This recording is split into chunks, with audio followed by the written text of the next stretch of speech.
Começa agora o BTcast. Teologia é nosso esporte.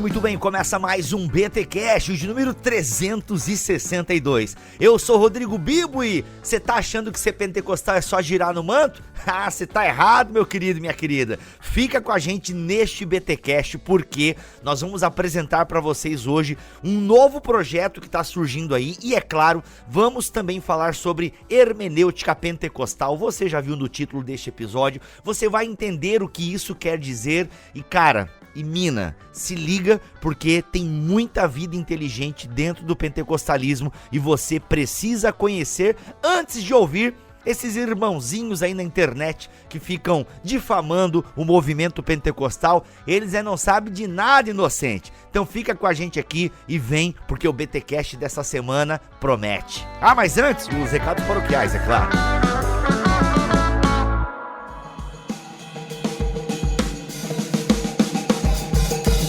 Os recados paroquiais dessa semana, galera, nós estamos fazendo muitas lives lá em nosso canal no YouTube. Algumas lives são conteúdos exclusivos para o YouTube, outras lives já são gravações de BTcasts que ainda virão, como por exemplo, sobre a fé de Darwin, que eu já gravei lá com o pessoal da ABC2, mas o podcast só vai sair no final do mês, então se liga lá, porque tem muito conteúdo bacana. Inclusive também fiz uma live muito especial com a Carol Basso sobre a pregação de Charles Spurgeon, e ficou demais, e é um podcast que só vai sair ano que vem, então você já pode conferir lá na live. E olha, nessa semana eu já fiz uma live com o pastor Cacau Marques, ele que é o Cacauzinho aqui do Bibotalk, e a gente falou sobre a comunhão digital, ou os limites da comunhão digital. Ficou um papo de 1 hora, simplesmente redondinho, que é um BTcast que você só vai ouvir ano que vem, mas se você já quiser o conteúdo, tem a live ali para você assistir, elas ficam gravadas em nosso canal no YouTube. E nesta quinta-feira nós vamos gravar sobre milagres, eu, Paulo On e Victor Fontana. Então dia 10/9 de 2020, às 17 horas, se Deus quiser e assim permitir, estaremos lá gravando essa live, gravando este BTcast e transmitindo ao vivo a gravação para vocês.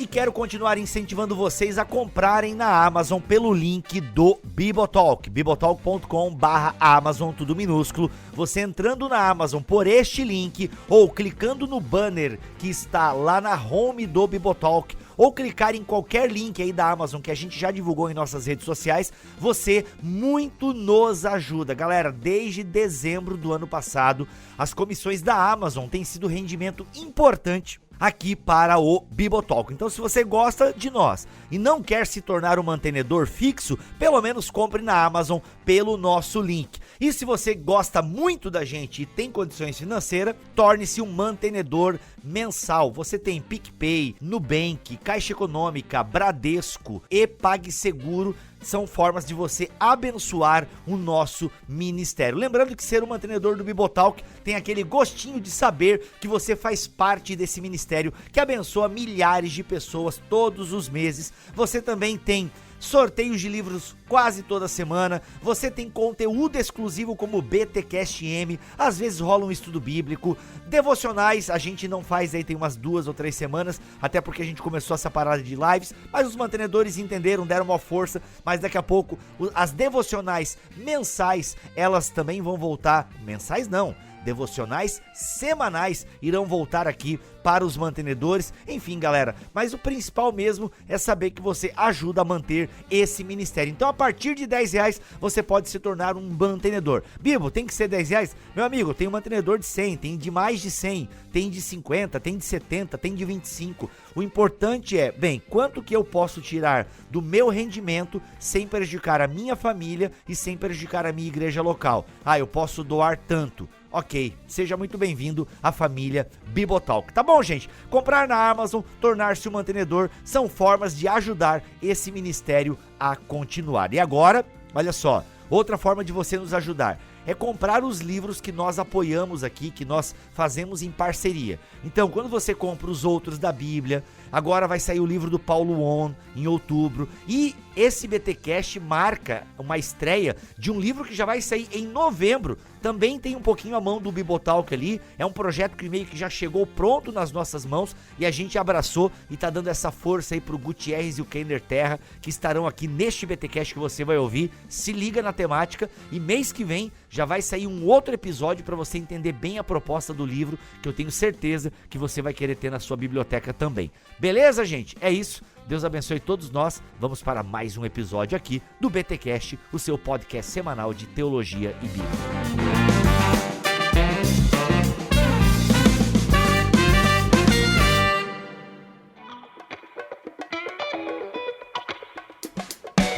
Gente, vamos falar então sobre hermenêutica pentecostal, e o Gutierrez vocês já conhecem, sempre está aqui no BTcast de vez em quando, nas pautas pentecostais. Gutierrez está sempre presente. E Gutierrez, hoje você trouxe um amigo aí, eu queria que você apresentasse o Kenner, que tem um sobrenome inclusive bem pentecostal, né? Kenner Terra, canto e tal. Ele deve ouvir sempre essa piada, mas tudo bem, né? Apresenta pra gente o Kenner, que tá contigo nessa empreitada aqui. Pois é, Bíblia, estamos aí mais uma vez no BTcast, prazer estar de volta. Então, Kenner Terra, colega, a gente está trabalhando juntos em um livro muito bacana que vai sair pela Thomas Nelson Brasil a respeito de teologia e hermenêutica pentecostal. Ele é pastor batista, já foi assembleano, como quase todo mundo, se formou em teologia no IBAD e é doutor em ciência da religião pela Universidade Metodista. E é professor na Faculdade Unida, lá no Espírito Santo. Então, Kenny, a gente vem trabalhando. Esse livro nasceu em Gramado, no ano passado, durante um jantar. A gente estava conversando a respeito disso, e aí a gente pensou... Um evento, nós estávamos no evento juntos, né? A gente elaborou esse projeto e, graças a Deus, tá para sair. Muito bom. Kenner, seja bem-vindo aqui ao BTcast. Prazer receber você, meu irmão. Prazer estar aqui, Bibo, Gutierrez. Prazer mais uma vez estar contigo trocando uma ideia. Espero que a gente consiga expor bem aí essas questões tão importantes para a teologia brasileira, que está borbulhando aí no Facebook, Instagram, discussões de boteco. Esse nosso tema, ele tem estourado mesmo, tema de diálogo. Sim. Graças a Deus, a teologia pentecostal está ganhando um espaço de respeito entre aqueles interessados em conhecer, né? E quem está querendo conhecer a teologia pentecostal para além dos videozinhos dos Gideões Missionários, está encontrando um material muito interessante aí que vocês, né, e toda uma galera boa está produzindo. Mas vamos começar então no nosso tema, hermenêutica pentecostal. Senhor Gutierrez, o que o senhor quer levantar, né? O que vocês aí, teóricos do pentecostalismo, estão querendo levantar com essa bandeira aí da hermenêutica pentecostal? O que isso quer dizer? Quando a gente fala em hermenêutica, normalmente, é claro, a associação direta é interpretação de texto, ou regras para interpretar texto. É a aula básica de hermenêutica, a gente aprende isso. Mas a palavra hermenêutica, ela não significa apenas isso. Ela é uma palavra que tem conotações filosóficas, mas, acima de tudo, é a ideia das teorias da interpretação. Então tem tudo a ver com a forma como a gente compreende o mundo e se relaciona com ele por meio da interpretação, porque a gente está interpretando o tempo todo, não apenas por meio do texto. Então quando a gente fala em uma hermenêutica pentecostal, mais ou menos eu uso, pelo menos quando eu trabalho esse tema, naquele sentido do teórico canadense Charles Taylor, quando ele fala de um imaginário social. É aquilo que envolve o homem em pensamento, em sentimentos, em cultura, e você tem uma formação própria dentro de determinado grupo. Então, por isso que a gente pode falar de uma hermenêutica pentecostal, reformada, luterana, porque cada um desses grupos tem um jeito peculiar de manifestar e de interpretar a fé cristã. Embora haja, é claro, um cristianismo puro e simples, né, para usar uma expressão aqui do C.S. Lewis, existe uma base da fé cristã básica, que é comum a todos, e é claro que dentro dessa base comum a interpretação é parecida, etc. Mas, quando a gente vai para os detalhes, aí a gente vai percebendo o que é peculiar de cada tradição. Por isso que é importante entender a interpretação e a forma como cada tradição faz a sua leitura da fé cristã. E também a questão da identidade teológica, né? Nós sabemos que fazer teologia tem uma relação profunda do lugar de compreensão, né? Você não faz teologia do nada, né? Da mesma forma como você não interpreta a fé, não interpreta a vida, não interpreta os textos de lugar nenhum. Toda a interpretação, ela enraiza os seus pés numa série de coisas, tradição, experiências, etc. Então, pensar uma hermenêutica pentecostal é, de alguma forma, pensar a identidade teológica deste movimento que já tem se tornado um movimento importante e com uma identidade teológica bem estabelecida. Claro que não está pronta, não é? E por isso que esses textos, esses livros estão surgindo. Inclusive, Bibo, a própria discussão sobre uma hermenêutica pentecostal é algo muito recente. Isso está chegando no Brasil agora, né? Mas na década de 70, 80, surgiu a pergunta: o pentecostalismo tem uma hermenêutica? Quer dizer, tem um jeito de interpretar a fé, tem um jeito de interpretar a Bíblia com características próprias? Porque até então era muito comum, inclusive, achar que pentecostalismo fosse só pneumatologia. O que é de diferente no pentecostalismo? A sua pneumatologia. Então, e hoje nós temos instituições, nós temos organizações americanas, nós temos a Sociedade para os Estudos Pentecostais, uma importante sociedade fundada na década de 70, 80, por nomes importantes como o William Menzies, né? E hoje os grandes pesquisadores do pentecostalismo estão lá, e desde o seu nascedouro há essa pergunta: o que caracteriza um discurso teológico tipicamente pentecostal e, consequentemente, quais são os traços desse jeito de compreender a vida, a fé e os textos, como mesmo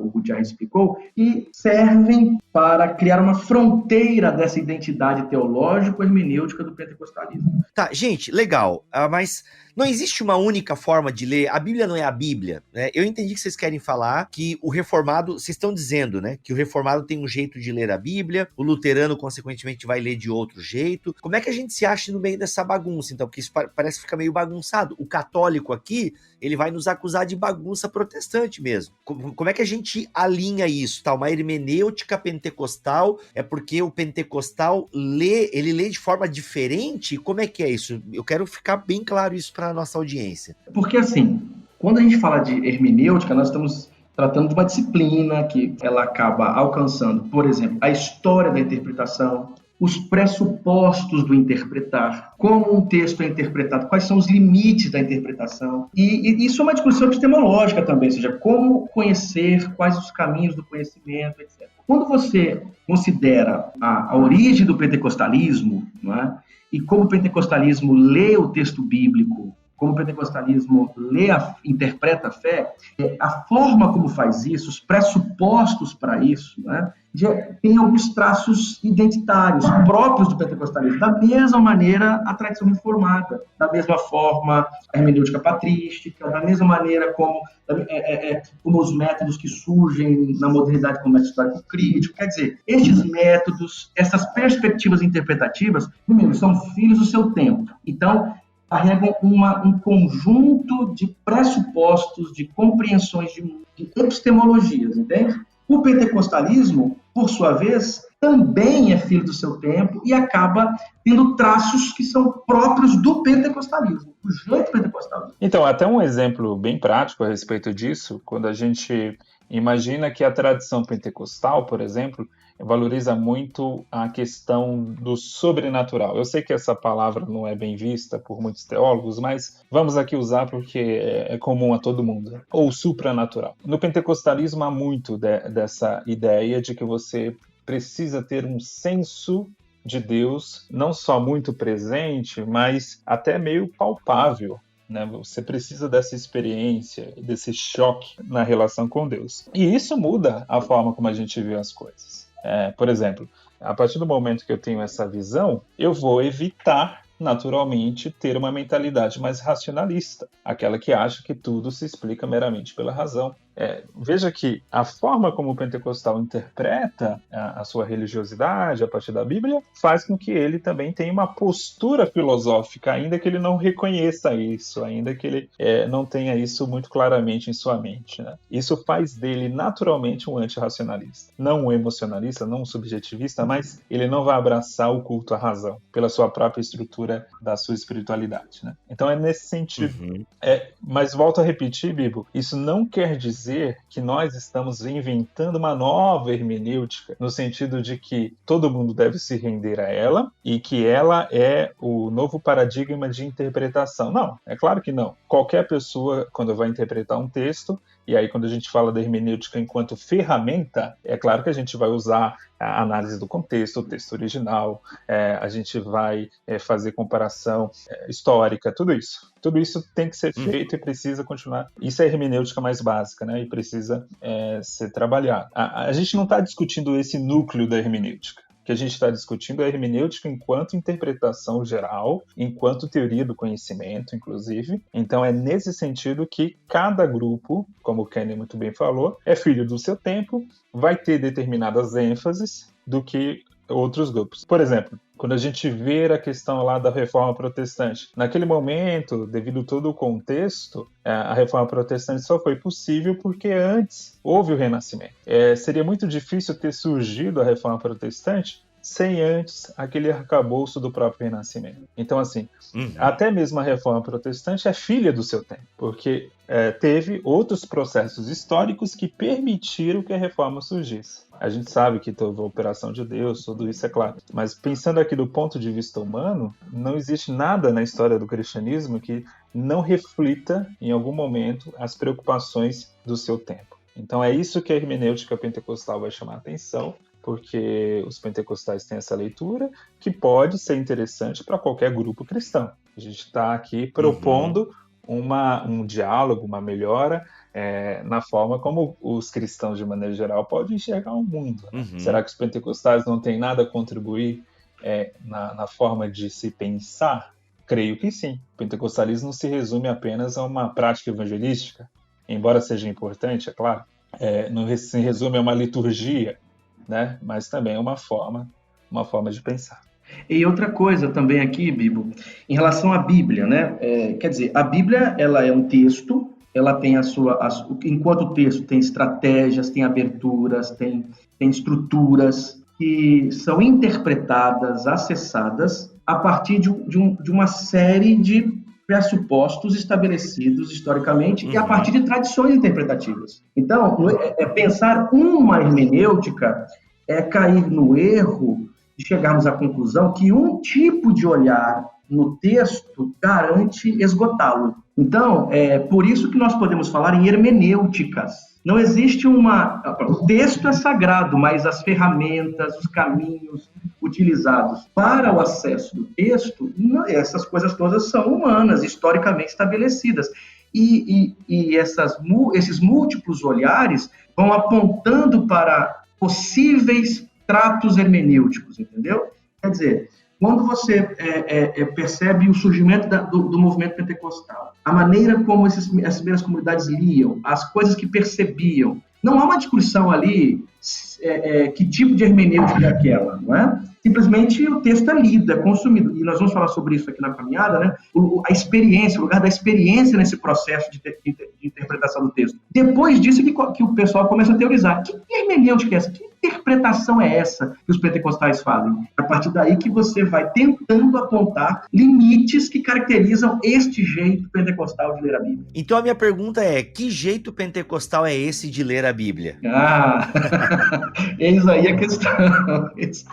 Eis aí a questão. Bom, tem uma série de coisas. Eu acho assim, primeiro que o pentecostal, ele lê a Bíblia como palavra de Deus, como texto inspirado, como texto sagrado. Só que esta leitura, ela é feita em diálogo com a experiência carismática, com a experiência do Espírito, com a experiência dos dons, aquela ideia de que o que os apóstolos vivem no primeiro século é exatamente o que o fiel pentecostal vive agora. Quer dizer, esperar que aquelas mesmas manifestações que acontecem no primeiro século acontecerão e acontecem aqui. Isso cria um óculos interpretativo, como o Gutierrez disse, que crê nessa intervenção sobrenatural no mundo, e isso é um rompimento com o racionalismo moderno, logicamente, né, nitidamente. Então, este jeito de ter a experiência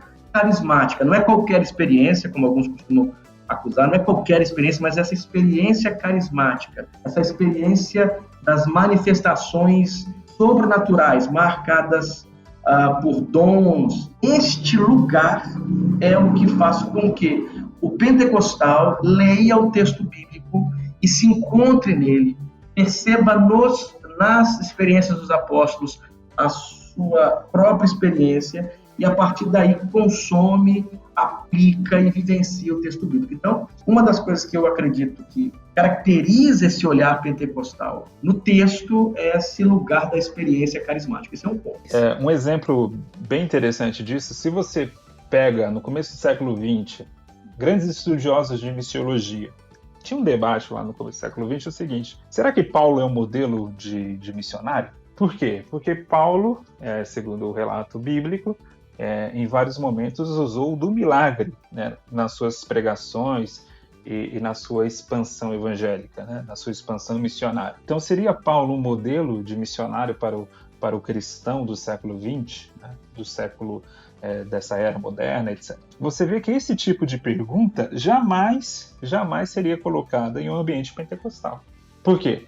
O pentecostal, ele vai ler aquele texto, seja o Evangelho, seja Atos, e vai dizer o seguinte: na verdade, aqui está um modelo da minha vida, assim como Paulo pregava, anunciava Jesus Cristo, anunciava a salvação e tinha milagres no seu ministério, isso também vai acontecer no meu. Então, assim, a relação é uma relação de imitação, é uma relação de paradigma mesmo. Ali está no texto uma experiência que os apóstolos viveram e que não é meramente um registro histórico, é uma experiência que eu preciso viver com a mesma intensidade ou até mais. Porque é muito comum nos cultos pentecostais a lembrança daquela frase de Jesus, quando Jesus falou que vocês farão obras ainda maiores. Então, quem nunca ouviu essa frase, né? Num culto pentecostal, ou seja, aqui a igreja tem que fazer obras, e obras aqui no sentido não meramente no sentido social, assistencial, mas é obra mesmo como milagre, né? Ou seja, precisa fazer isso mais do que Jesus fez em seu ministério.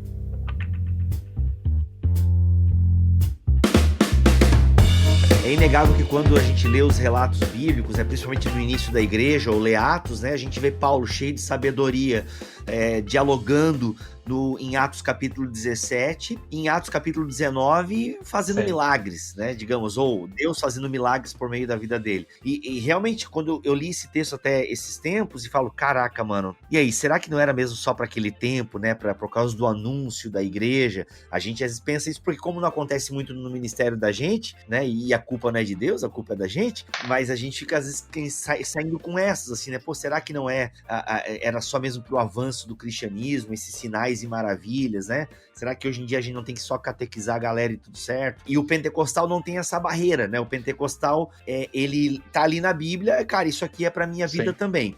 Agora, isso não é perigoso, gente, porque com isso também não vem alguns exageros? Não existe um perigo nesse tipo de hermenêutica? Bibo, olha só. Primeiro, vamos tentar fazer uma descrição disso para que a gente faça as ponderações críticas também, né? Porque, imagina isso aqui. Ao ler Paulo, você está diante de um personagem interessantíssimo da tradição judaica e cristã, né? Um camarada que narra o tempo todo várias experiências que ele tem. Ele mesmo, hora e outra, como dizem as pesquisas agora, ele está ligado a uma mística apocalíptica judaica. Então, Paulo não era um teólogo sistemático racionalista. Ele era um judeu vinculado a uma série de práticas místicas, apocalípticas, revelatórias. Ele fala um pouco disso, inclusive. Então, essa imagem de Paulo, aí você diz assim, por que isso não deve ser visto como uma experiência só inicial da igreja, porque a igreja era necessário que essas coisas acontecessem para o começo do projeto da expansão do reino e tal. A única coisa que garante o contrário é porque alguém está tendo essa mesma experiência hoje, agora, e diz, não é só, porque eu também as vivo. Isso é um ponto. Então, quer dizer, a experiência carismática dessas comunidades, porque é assim que surge o pentecostalismo. O pentecostalismo surge, e antes do pentecostalismo também, que os movimentos de santidade, que influenciaram tanto o movimento pentecostal, eles começam a afirmar que aquelas experiências, elas agora se realizam nas comunidades do século XIX, século XX e mais. Há um teólogo, né, que é um teólogo não pentecostal, quando ele narra a história do pentecostalismo, ele diz assim: o pentecostalismo é exatamente um preenchimento do déficit estático deixado pelos evangelhos tradicionais. Então, como que esse déficit foi preenchido? A partir da experiência desses movimentos pentecostais. Então, esse é um ponto fundamental. Quer dizer, a experiência, ela produz agora um jeito de olhar esses fenômenos do Novo Testamento com outros olhos. Isso vai produzir um novo jeito de interpretar. Bom, para o que isso aponta? Primeiro, a leitura da Bíblia não pode ser racionalista mais.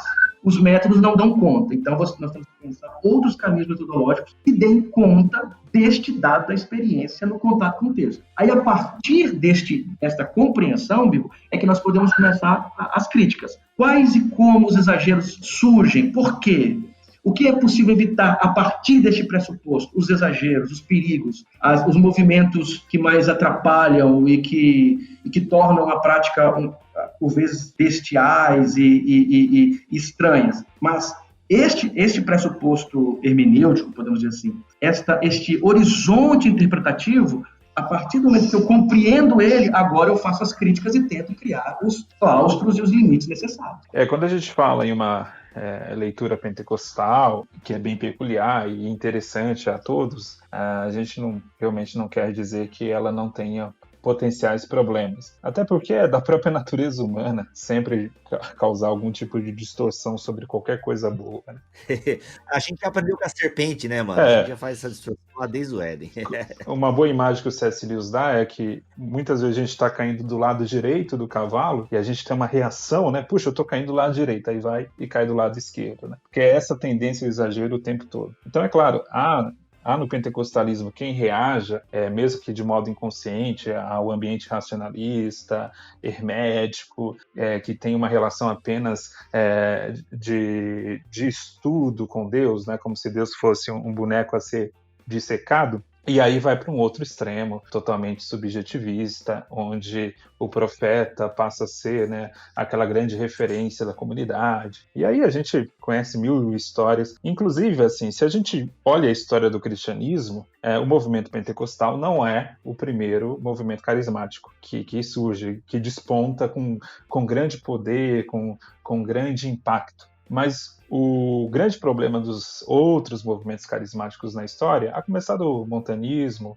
ali na época do Tertuliano, foi justamente essa falta de uma base, essa falta de uma teologia, essa falta de algum limite. Então, se tornou algo extremamente exagerado ao ponto que aquele exagero sufocou o movimento e o movimento depois deixou de existir na sua primeira ou segunda geração. Graças a Deus, isso não aconteceu com o pentecostalismo. Muito cedo no pentecostalismo já foram sendo colocados alguns limites. Olha, a experiência é importante, a experiência é muito interessante, mas a experiência precisa ser submetida às Sagradas Escrituras. Primeiro ponto. Né? A experiência é legal, a experiência é importante, a gente busca a experiência, mas a gente precisa organizar aqui uma denominação, porque entre alguns pentecostais tem alguns defendendo a heresia unicista. E aí foi necessário organizar uma denominação como a Assembleia de Deus. A Assembleia de Deus nasce a partir de uma reação, né, a alguns pentecostais unicistas. E aí vamos lá organizar uma assembleia para que a gente tenha uma declaração de fé mínima que possível.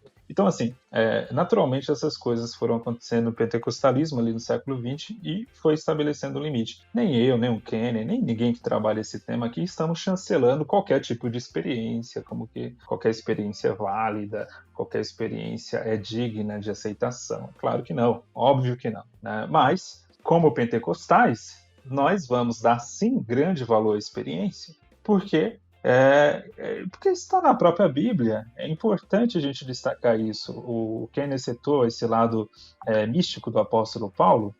Você lê ali 1 Coríntios 12, aliás, 2 Coríntios 12, quando Paulo fala da experiência de arrebatamento em espírito, é impressionante aquela linguagem de Paulo, porque é uma linguagem que, se você pega na história do cristianismo, pessoas que tiveram experiências impactantes com o Espírito Santo, tiveram aquela sensação que Paulo teve, que é uma experiência extrasensorial. Parece assim, ele falava, se eu estava no corpo ou fora do corpo, não sei. Né? Então, assim, É verdade, é cara, incrível. loucura. O apóstolo Paulo, como o Kenny muito bem lembrou, não era um teólogo de gabinete racionalista, pensando tudo em questões chaves sistemáticas e tal. Né? Isso não. Era um missionário, uma mente brilhante, mas era um pentecostal muito, digamos, muito avivado também. Muito bom. Talvez uma outra coisa é importante assim a indicarmos, sabe, Bibo, é a questão da narrativa. Sim, acho que a gente caminha para essa porque é um ponto aqui da pauta que o Gutierrez colocou, e essa forma de ler a Bíblia, né, com uma narrativa e tal, esse gênero. Eu queria entender um pouco por que vocês falam dessa importância da narrativa. Por exemplo, eu sei que a narrativa é importante para a teologia pentecostal, porque boa parte da fundamentação da teologia do batismo no Espírito Santo está em Atos, que é, grosso modo, uma narrativa. Então, é esse ponto que vocês vão abordar, só para eu entender, me localizar aqui mentalmente. Pode. Também. Eita, Também. Então vai lá, Kenner, manda. Agora é o seguinte, tem duas questões em relação à narrativa. E aqui é um equívoco que alguns cometem e são muito injustos com os pentecostais, né? Para variar. Tipo assim, quando você tem os textos narrativos, que são importantes, Atos dos Apóstolos, ele é perpassado por narrativa, mas nós precisamos indicar aqui, todo texto bíblico tem narratividade. Isso é um ponto. Quando você trabalha, por exemplo, com as teorias narrativas, você percebe que o texto bíblico, ele tem narratividade. Então, não é que privilegia a narrativa, mas você percebe no texto níveis de narratividade. Então, para o pentecostal, Atos dos Apóstolos é importante, mas também os outros textos bíblicos são importantes por esta narratividade, por ser palavra de Deus, mas por eles lerem sempre olhando para o texto e se percebendo no texto. Essa projeção do leitor pentecostal, essa capacidade narrativa do texto. Então, quer dizer, tem as narrativas, quer dizer, os textos narrativos que são importantes para os pentecostais, mas também tem o jeito de pensar a fé narrativamente. Um exemplo, o pentecostal lê Atos dos Apóstolos. Então, ele lê Atos dos Apóstolos e ali tem uma série de textos narrativos. Só que, para o pentecostal, o texto narrativo, ele produz teologia. Mas produz teologia numa outra perspectiva. Enquanto um grupo se preocupava muito mais com os discursos de Paulo, o pentecostal se preocupa com Atos dos Apóstolos por essa capacidade do texto, de alguma maneira, servir de habitação para as experiências do pentecostal. E o próprio pentecostal, por romper com essa lógica racionalista, logocêntrica, pensa a sua fé narrativamente. Você vai num culto pentecostal, tem muitos testemunhos. Você ouve uma pregação pentecostal, o testemunho está muito presente. E o testemunho é uma prática narrativa. As pessoas conseguem se encontrar no testemunho porque a narrativa tem essa potência. Você conta a história e os personagens vão acolhendo os interlocutores. A pessoa fala, opa, eu quero ser aquele personagem, eu não quero ser aquele personagem. Aquela experiência narrativa tem a ver com a minha vida aqui também. Então, para a hermenêutica pentecostal, tanto o gênero narrativa como a narratividade da Bíblia são importantes, como também a teologia feita narrativamente, com a linguagem narrativa, ela é importante. Tá, Kenner, se eu tô entendendo aí o andar da carruagem é o seguinte, o pentecostal, ele tem muito claro assim, a Bíblia é a palavra de Deus para mim. O pentecostal, ele consegue fazer essa ponte muito rápido. Né? Tipo assim, ele lê lá, essa palavra é sobre mim. Exato. Inclusive, isso até gera alguns equívocos, né? Alguns textos não são para ele ou para nós hoje, mas ele toma que é para nós. Então, assim, de Gênesis a Apocalipse, o texto bíblico é para mim, eu vou aplicar na minha vida e tal. Então, às vezes, a gente tem até algumas coisas, umas questões engraçadas e tal. Mas, se um pentecostal, ele vai sendo treinado, por assim dizer, né? Numa boa EBD, que é uma marca fortíssima, né? Do movimento pentecostal, ele consegue fazer essas distinções, mas esse anseio que ele tem, ou essa prerrogativa de já encarar a Bíblia como palavra de Deus e como palavra de Deus para ele hoje, no século XXI, é esse o poder da narratividade, digamos, tudo é nada, é tudo para mim, isso aqui é Deus narrando para mim que eu tenho que fazer, digamos assim. É um pouco disso, porque nesse lugar agora entram os teólogos, os biblistas, os hermeneutas pentecostais, ou quem gosta da tradição pentecostal, quer ajudar no processo, contribuindo para que este processo se utilize de métodos que sirvam de limites e que ajudem no trabalho com o texto, entendeu? Uhum. E veja, isso é muito recente, entende? Porque o que os pentecostais faziam? Simplesmente liam e aplicavam e viviam a fé. E aí vem a pergunta, isso cumpriu uma função? Claro que cumpriu. Vocês disseram, eu sou pastor batista, mas me converti numa Assembleia de Deus, me considero um pastor batista. Quantas coisas eu aprendi, quantas coisas mudaram meu caráter e me aproximaram do projeto do reino a partir das histórias, das narrativas e dessas leituras rápidas de irmãs e irmãos do interior do Espírito Santo.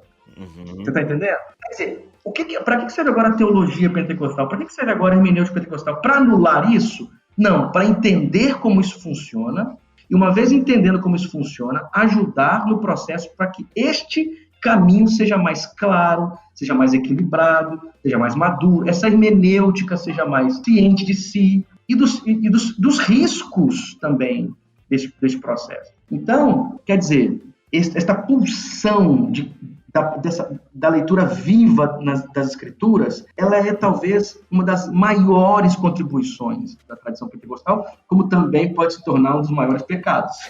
Olha aí.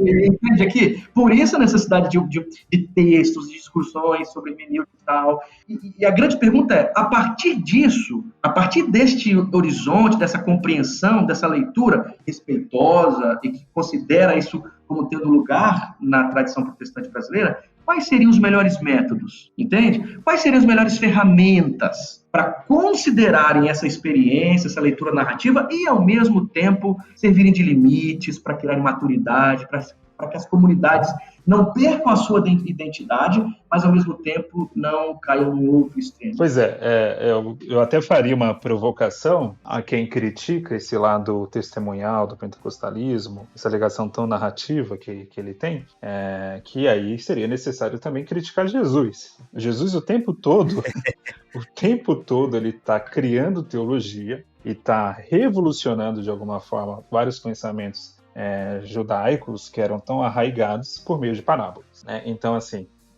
Jesus usou dessa ferramenta narrativa de modo impressionante. E foi quem mais usou nas Escrituras. Eu reconheço, é claro, que há grandes sermões do tipo de pontos, né, que a gente pode colocar assim, o sermão de Pedro, o sermão de Estevão, são sermões bem estruturados, mas assim, a forma como Jesus comunicou o Evangelho foi por meio, basicamente, de histórias. E isso é interessante também a gente observar, Bibo, que a narrativa está em alta, não só na teologia e na hermenêutica pentecostal. Você mesmo já discute aqui nesse programa várias vezes a questão do drama, né, da salvação, o teodrama, um conceito que nasce com Balthasar, que está muito presente hoje na teologia evangélica e foi popularizada por autores como Kevin Van Hooser e outros autores até mesmo de linha reformada. Então você vê que isso está em alta, assim. Está cada vez mais, mesmo o meio evangélico, que sempre foi criado numa tradição muito racionalista, de achar que tudo se resolve por meio da explicação, por meio de uma preposição, que nós precisamos de história, nós precisamos comunicar o evangelho por meio de narrativas. E eu sempre falo, puxa, gente, basta ver o sucesso que a Netflix, que a Amazon Prime faz. As pessoas estão sedentas de histórias, elas precisam de histórias. Todo mundo gosta de ver um filme, ou uma série, ou mesmo uma novela. Na cultura brasileira, a novela ainda é muito forte. Por quê? Porque olha um personagem, se identifica com aquele personagem, se vê dentro daquela narrativa, né? E a Bíblia já trabalhava com isso. Então, assim, por que não usar esse tipo de ferramenta, né? Inclusive como ferramenta de metodologia, como ferramenta de construção de teologia. Então, assim, é muito importante, porque isso tira da gente aquela arrogância de achar que a mera explicação quase matemática da fé cristã resolve tudo. E não resolve. Eu tenho lembrança muito clara do meu tempo de Assembleia de Deus, que foram... a maior parte da minha vida de fé foi na Assembleia de Deus. E, cara, muita coisa que eu aprendi de Bíblia, eu aprendi nas pregações pentecostais. Porque uma típica pregação pentecostal, pelo menos falando aqui do sul do país, é aquela em que o cara lê um trecho da Escritura, às vezes ele lê só um trechinho ali da história, mas ele vai contando pra ti toda a história, e são muitas pregações no Antigo Testamento. Então, cara, eu fiquei conhecendo muita história da Bíblia e fui sendo reforçado nisso e tendo gravado na minha cabeça, porque toda pregação eu aprendi a história de alguém. E aí se tinha aplicação em cima daquilo. Não quero entrar nos méritos se a aplicação às vezes estava certo ou errado, então geralmente estava certo, graças a Deus. E isso é muito legal, que como tem, né? Como nas pregações elas são recheadas de história, né? Ou até mesmo quando o cara vai pregar em cima de Paulo, ele dá um jeito de contar uma história da vida dele e como aquele texto, e como ele encaixa aquele texto. E isso realmente é uma riqueza e uma beleza que, bem calibrada, a gente tem muito a ensinar e a contribuir, né? Para um melhor, um aperfeiçoamento dos santos no Brasil, por assim dizer. Outra questão, nós estamos acostumados com um discurso teológico conceitual. A gente costuma chamar de um discurso teológico logocêntrico. E há razões históricas para isso, né? Você pensa o falar sobre Deus e sobre a fé num conjunto de conceitos estruturados num sistema, entende? E parece que este é o único caminho para se fazer teologia. Para alguns, teologia séria só seria produzida assim. E quando você fala de um falar sobre Deus com categorias narrativas, com narratividade, aí é muito comum que critiquem dizendo, mas isso pode beirar a um relativismo, subjetivismo. Aí já falam de pós-modernidade. Só que a gente não entende, hoje nós sabemos que todo processo, toda construção de conhecimento, isso passa por interesses, pelo corpo, pelas ideias, pela tradição, pelas nossas pulsões. Quer dizer, relacionar-se com a fé, né? Relacionar-se com o texto, considerando a minha participação, a minha vida, o meu ser, as minhas experiências, em diálogo com essa narrativa, porque ela possibilita isso, é um outro jeito também de fazer teologia e um jeito legítimo de fazer teologia. Então, assim, o pentecostalismo, então, ele vai contribuir especialmente apontando para uma maneira de fazer teologia que vai romper, por exemplo, esse racionalismo conceitual, logocêntrico da tradição moderna. Muito bom. E aí, minha gente? A gente deu esse pitaco, uma introdução basicamente a esse tema, e é com alegria que a gente anuncia, né, Gutierrez, que vai vir um livro inteiro sobre isso, tratando da hermenêutica pentecostal, Gutierrez e Kenner Terra, e com convidados também, né, convidados de peso aí no universo pentecostal. Gutierrez, não vamos falar muito mais coisa não, porque vocês vão voltar aqui em outro episódio, a gente vai esboçar mais um capítulo do livro ainda, para deixar a galera bem... A gente aqui despertou uma curiosidade. Muitos nem sabiam que se discutia isso, e eu gosto de dar espaço ao pentecostalismo aqui no Bibotalk, porque eu venho dessa tradição. Ô, Kenner, só pra tu saber, quem me tirou do pentecostalismo foi o Gutierrez. Não faz isso não. Porque eu disse que eu era pentecostal.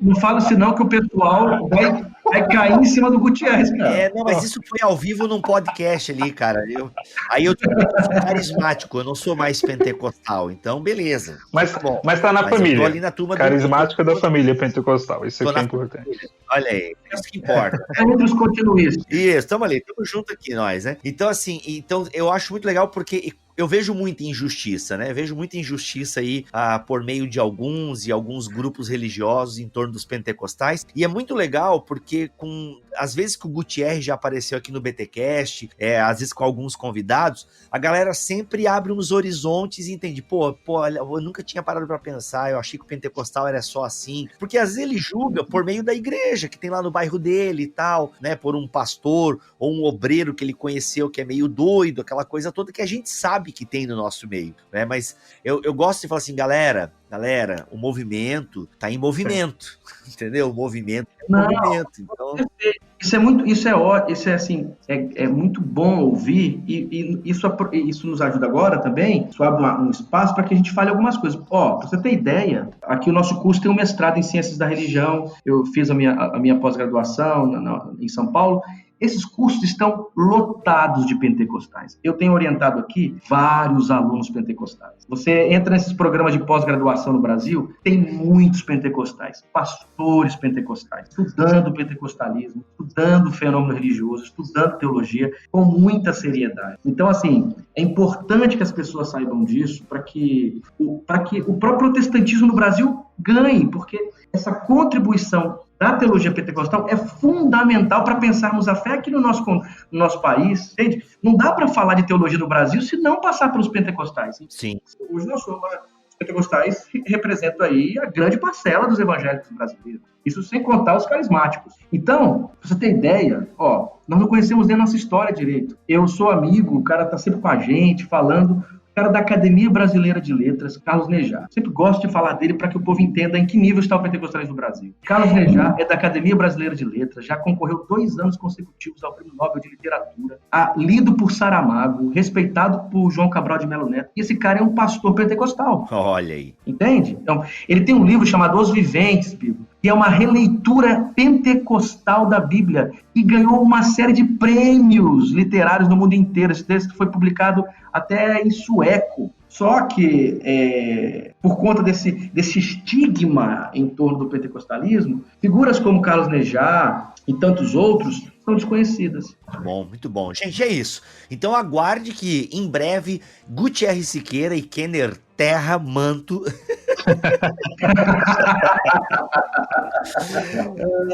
eles vão aparecer aqui porque virá coisa boa pela Thomas Nelson Brasil aí, esse projeto de Gutierre Siqueira e Kenner Terra. Então eu não quero que o Gutierre fale do projeto agora não, dessa vez a gente fala no próximo programa. Mas Gutierre, só a gente já pode dizer o mês do lançamento, que tá mais ou menos aí a prévia do lançamento. Você já tem aí o mês, não? Já, novembro agora de 2020. Vai sair um livraço, literalmente, porque vai ser um livro muito grande.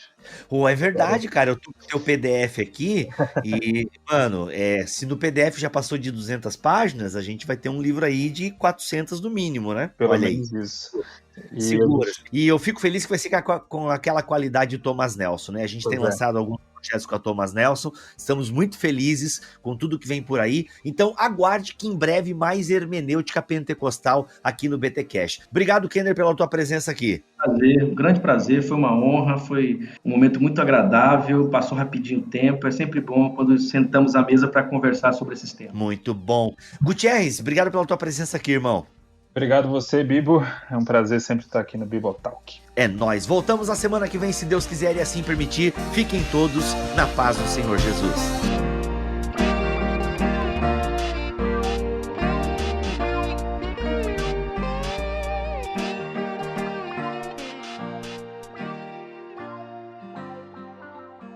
Este podcast foi editado por Tuller Bibotalk Produções.